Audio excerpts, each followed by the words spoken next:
Donc c'est un parcours, à la fois clinique, à la fois académique, qui est assez dense, assez chargé, assez diversifié aussi. Est-ce qu'il y a dans ce parcours un fil conducteur? Est-ce qu'il y a quelque chose qui...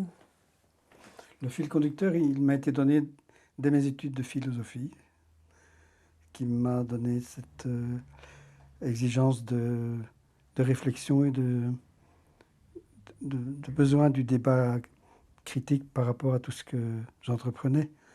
Ce qui a été très important pour mes études de psychologie, où je ne pouvais pas tout avaler comme ça, disons.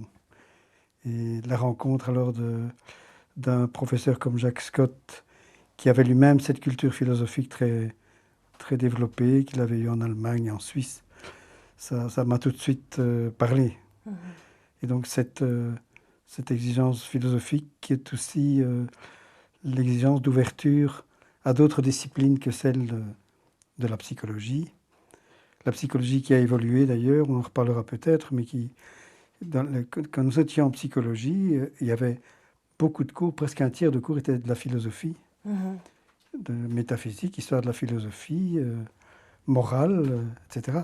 Tout ça a disparu progressivement pour devenir une sorte des sciences psychologiques plus étroitement, euh, oui, restreintes dans leur domaine psychologique et avec moins de dialogue, je pense, avec l'anthropologie, la philosophie.